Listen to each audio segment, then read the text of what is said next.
बख्तियारपुर के मुन्ना भैया और बिहार के सिरमौर माननीय किनके लिए हैं आप ये पता नहीं, लेकिन फिर भी हे बिहार राज्य के माननीय मुख्यमंत्री महोदय, आज आपके राज्य की जनता आपसे जवाब चाहती है। ये कैसी पारी खेल रहे हैं आप? ये राज्य महाभारत की द्वित सभा क्यों नजर आने लगी है, जहां एक एक कर सबको आपदाओं पर लगाते जा रहे हैं? आप क्यों स्वयं को धर्मराज समझकर बैठ गए हैं? मुझसे पूछें तो मैं तो यही कहूंगा कि आप कलयुग का साक्षात अवतरण है। और आपकी सेना में जो मंत्रीगण है ना, वो सब के सब आपकी काली शक्तियां हैं, जिनके हाथों में मानो जिंदगियां छीन लेने का लाइसेंस अपने बड़े प्रेम से दे दिया है। जलजलों का शौक क्यों रखते हो सरकार? कयामत की किसी से यारी नहीं होती। इंसानियत का पाठ धुएं में भरकर पी लिया होता तूने तो आज जिंदगी पर मौत भारी नहीं होती। आपके राज्य के अस्पतालों की जर्जर स्थिति मानो चीख चीख कर लोगों से कहती हो, दूर रहो मुझसे, मैं तुम्हें मौत और मायूसी के सिवा कुछ नहीं दे सकता। पावापुरी का वर्धमान हॉस्पिटल हो या भागलपुर का ग्लूकोल अस्पताल, जिलों के सदर अस्पताल हो या पटना का पीएमसीएच, इन अस्पतालों में बेड मिल जाए तो ऑक्सीजन नहीं, ऑक्सीजन मिल जाए तो वेंटिलेटर नहीं, और सब मिल जाए तो डॉक्टर्स नहीं। अरे भाई, जब आपके पास सुविधा नहीं है तो हॉस्पिटल के आगे एक बोर्ड क्यों नहीं लगा देते जिस पर लिखा हो, हमारे पास मत आइए, हम आपको नहीं बचा सकते। असुविधा के लिए खेद है। आप लोग काला बाजारियों के साथ मिलकर मौत का व्यापार करते हैं ताकि आपके खजाने भर सकें। अरे कितना गिरोगे पैसे के लिए, कितना गिरोगे पैसे के लिए कि कभी खुद गिरे तो तुम्हें उठाएगा कौन? कहीं सत्ता का नशा है, कहीं पैसे का। जितनी जाने शराब और सिगरेट के नशे ने नहीं ली हैं, उससे कहीं ज्यादा पैसे और पावर के नशे में धुत लोग हर रोज ले रहे हैं।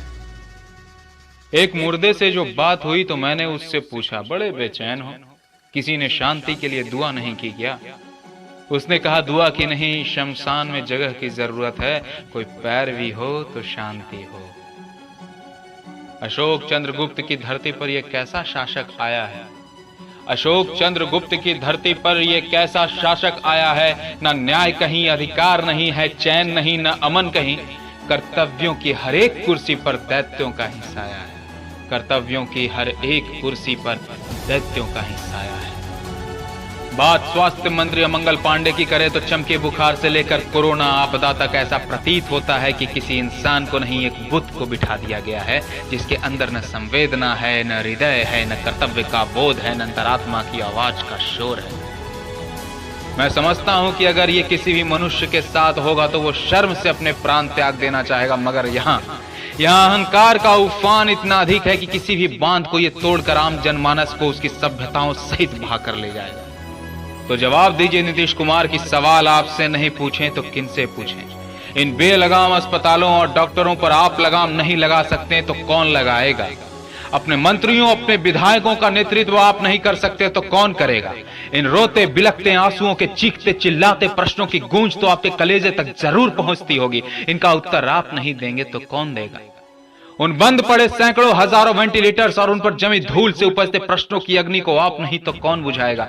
राज्य की व्यवस्था को दुरुस्त रखने के लिए जिन शक्तियों और अधिकारों का प्रयोग आपको करना चाहिए, उसका दुरुपयोग करने पर प्रजातंत्र की प्रजा में अपने असंतोष से धधकते अंगारों पर अपना मौन तोड़ अपने वाक्य जल से उन अंगारों को आप नहीं बुझाएंगे तो कौन बुझाएगा?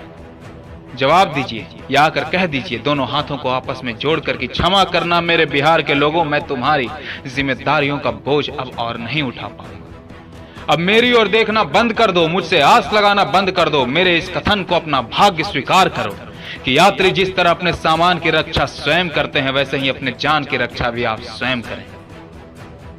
हमें पूरा भान है इस बात का कि सिर्फ सरकारें बदलाव नहीं ला सकती, उस राज्य या देश की प्रजा के हृदय नेत्र भी खुले होने चाहिए। उन्हें भी हर उस समस्या की गंभीरता का अंदाजा उतना ही हो जितना कि उस सरकार के शासक को है। बिना प्रजा के सहयोग के कोई शासक अच्छा शासक नहीं बन सकता, कभी नहीं बन सकता। ये वीडियो किसी की निंदा हेतु नहीं बनाया है मैंने, बस एक आह्वान के लिए बनाया है कि जो भी मौजूदा सरकार है वो कफन की राजनीति न करे, बल्कि कुछ दिनों के लिए राजनीति को कफन में लपेट कर फेंक दे। जनता का सहयोग ले, खुद भी आगे बढ़कर सहयोग करे, पक्ष विपक्ष सभी मिलकर एक बार व्यवस्था को दुरुस्त कर दें। ऑक्सीजन सिलेंडर की कालाबाजारी हो या दवाओं की कालाबाजारी, सब पर नकेल कसा जाए। जितने भी अस्पताल हैं उनमें डॉक्टर्स की खाली सीट्स को भरा जाए, बंद पड़े वेंटिलेटर्स को दुरुस्त किया जाए, उन एम्बुलेंस को फिर से चालू किया जाए जो बंद पड़ी है। जिस तरह से व्हाट्सएप ग्रुप बनाकर बिहार के युवा कितने ही मरीजों के लिए अस्पताल, बेड, ऑक्सीजन, दवाई सब की व्यवस्था कर दे रहे हैं, उसी तरह सरकार भी कर सकती है। अगर उनके IAS IPS मदद नहीं कर पा रहे हैं, कोई रणनीति नहीं बना पा रहे हैं या डर कर कहीं छुप गए हैं, तो इन युवाओं से संपर्क साधिए, ये निस्वार्थ सेवा करेंगे। आप मुख्यमंत्री हैं, आपका राज्य है, ये आपकी तरफ देख रहा है। आप सहयोग मांगेंगे तो बिहार के युवा हर संभव प्रयास करेंगे, अन्यथा एक प्रचंड विद्रोह को आप आमंत्रण देंगे जिसे आपकी सारी संवैधानिक शक्ति भी नहीं रोक पाएगी। याद रखिएगा, ये जयप्रकाश बाबू के आंदोलन की जन्मभूमि है।